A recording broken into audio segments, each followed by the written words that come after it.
Greetings everyone, and welcome. I'm your host, Captain Ryan. In today's video, I'm playing in my favorite Tier 9 destroyer, the USS Fletcher, here in World of Warships. As the battle gets underway, it's Sea of Fortune, it's Domination Match Mode, and it is a Tier 10 maximum game. And there are only 2 destroyers per team to contend with. However, there are a plethora of radar cruisers and some angry big-gunned battleships to contend with in this battle. But because there are only 2 destroyers in the game, and there are 3 cap points, that means that I have a slight possibility of going to a cap that one of the enemy destroyers does not go to. And that's going to give me an advantage in the respect that I don't have to worry about being spotted. And hopefully, I can then spot enemy cruisers, especially those with radar, a little bit further out, and won't be giving them the warning notification, thanks to a friendly destroyer, that there is an enemy destroyer that they can go ahead and radar.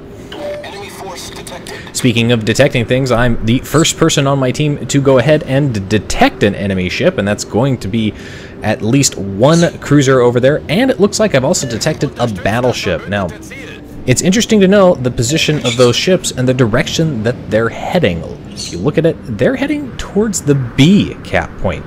That's a good indicator to me that the enemy team is going to go to the B and A cap points, and they're going to leave the C cap point for the most part. Of course, unfortunately for me, I managed to run into one of the enemy destroyers in the game. And it's the Yugomo. Now, he's technically got a lower detection range than me, provided he has the appropriate concealment module and captain's skill. But based on where he was detected and when I was detected, it doesn't appear to be the case. Now, torpedoes coming in here, of course, what do I always say? Smokescreens are torpedo magnets. I fired off 1 set into that smokescreen that looked like he was basically going to try and run away there, and that's exactly what he's gone and done. He hasn't stuck around in the cap.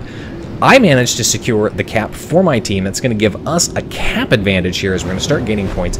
We do manage to secure the A cap point as well, and again, that's going to start giving us a nice cap advantage.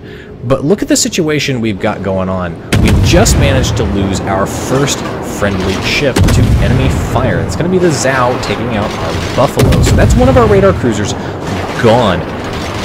The good news is, with the limited number of destroyers in this game, loss of a radar cruiser isn't going to be that big a factor, especially if you've got something like this Yugomo, who insists on constantly being detected by me. Don't know why, I just keep being able to see him. Now, friendly destroyer who was in the A cap point has been forced out of the A cap point by what looks to be the other enemy destroyer who is back over there. Now, both sets of destroyers on my team and on the enemy team are Tier 9, I believe, so my team does have 2 Fletchers, and of course we've got me in the Fletcher, which accounts for quite a lot there. But look at those torpedoes heading off that direction. They actually do hit our friendly Fletcher, and our friendly Fletcher gets himself torpedoed by the enemy Fletcher. It's really an unfortunate start for my team here as we managed to lose 2 very useful ships, especially that destroyer early on. Yugomo once again pops up. I get shots out at him, but I don't actually manage to secure the kill. Friendly Minotaur behind me manages to secure the kill. Kind of disappointed by this outcome. I was really hoping to be able to get those hits on him. Still being detected because of that gun bloom there. Did take shots in there. Fortunately, didn't take too much damage and did manage to avoid torpedoes from that Yugomo. Now, originally when I dodged those torpedoes coming out of that smoke screen, and that's one of the reasons I didn't sit around in that smoke screen, but you'll notice that Yugomo was running a wide spread. Please, pro tip, don't fire wide spreads. You're more likely to give your target an opportunity to torpedo beat than you are to hit them. Whereas if you fire narrow spreads, you're more likely to hit them, and if you miss, you're going to miss altogether anyway, just like you would in a wide spread. But if you do hit them, you're more likely to hit them with 2 or 3 possible torpedoes instead of just 1. assuming you hit them at all. Friendly team here is very much so clustered up around the Charlie cap point, and we really need to force our way into the B cap point. Now, I would have gone into the B cap point, but there's a lot of radar cruisers back down there that I don't want to be dealing with, and a lot of the support that would normally be beneficial for pushing in there is actually behind islands right now. And since I know that other enemy destroyer, a Fletcher, was last spotted at the A cap point, I want to go up here and I want to screen for him. Because if I'm in a destroyer, like I am, specifically the Fletcher, knowing its capabilities, if I'm coming out of the A cap point, especially after torpedoing one of 2 enemy destroyers, I would absolutely work my way up and around this island and get into the backfield and start torpedoing these battleships and the cruisers that are sitting back behind these islands. Not only would I start torpedoing them, but I would also be spotting them for the friendly ships, especially those who have good rainbow arcs so that they can fire over those islands and they can start getting hits on target. Very important if you are in a destroyer to pay attention to that. Yes, capping is important, but if you're looking at a situation where capping is going to be detrimental to you in the form of a lot of radar ships or the possibility of running into things you don't want to run into, try working around the flanks. Be forward spotting. Help spot the enemy sneaky torpedo and gunboats trying to do the same thing. But more importantly, get in the backfield and start causing problems for the enemy. Now, did run into one of those radar cruisers, speaking of things I don't want to run into, and there is an enemy Zao as well. If that Buffalo has his radar and can get that active, he can definitely see me here, and between him and the Zao, given how much health I have left, I probably wouldn't survive that engagement, even though I'm actually turning and I'm running away. Speed boost is almost available again. I'm going to hang on to that for just a little bit here because I want to wait and see what that Buffalo is going to do. I always take speed boost in on my destroyers simply because it does give me the opportunity to punch it, gain some speed, throw off their aim, but more importantly, open up that distance with a trailing or chasing radar cruiser so I can get out of his radar range as quickly as possible. Enemy North Carolina pushing out there does look like he has noticed the torpedoes. They were spotted by the Buffalo. They're kind of disappointed, but he turned a little bit too late, so I do manage to connect a torpedo on him. Happy about that. Not happy that I wasted the other set trying to torpedo that Zao, who pretty much does what Zaos do best, and he basically just turned it around and missed all of those torpedoes. Now, I have a smokescreen available here, and I've been contemplating for the last few seconds whether or not I should lay it down, because I have a friendly battleship back over here who's taking a lot of incoming high explosive fire from that Buffalo and from that Zao, and it would probably help break line of sight to them. The issue is that battleship has got a lot lower health than I do, and by laying down a smokescreen, I'm basically revealing to that Buffalo, who's still inside of radar range, that there is a destroyer up here, and he can use his radar to cause me some problems. Also, I'm not even sure if by the time my smokescreen gets its effect full on, if that battleship is even going to survive. Now, first set of torpedoes were aimed at that Buffalo, but it looks like he slowed down just a little bit. Disappointed there, just barely missing. But look at this, he doesn't even change course when he realizes these torpedoes have passed in front of him. So I finish him off there, makes me really happy. And I do manage to land another one on that North Carolina. Now, I know that North Carolina is flooding, and I'm going to go ahead and I'm going to open up with guns. I'm going to try and set a fire to add to that North Carolina's misery, and as I bump my smoke screen to sit in smoke while firing at that North Carolina, of course, the Montana on the team takes him out of the game.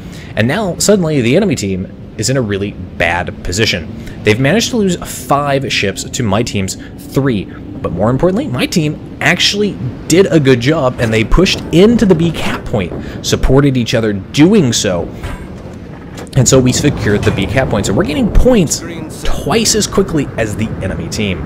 Enemy Turpitz up here has beached himself. He's forced to back off this island, and I'm hoping he's going to continue that process and just back a little bit further off so I can get a set of torpedoes off here. Now, I contemplate doing a second set of torpedoes, but given that he's backing off the island, I don't know if he's going to change direction, so I only drop one set. It's also worth noting he's half health. If I manage to hit him with a full broadside of these torpedoes, I'm going to kill him outright. Speaking of full broadside with torpedoes, this Conqueror pushing around the island is also presenting a full broadside as he continues to push up here. And so I'm actually targeting him. This is a replay bug they still haven't fixed. Wargaming, get on it.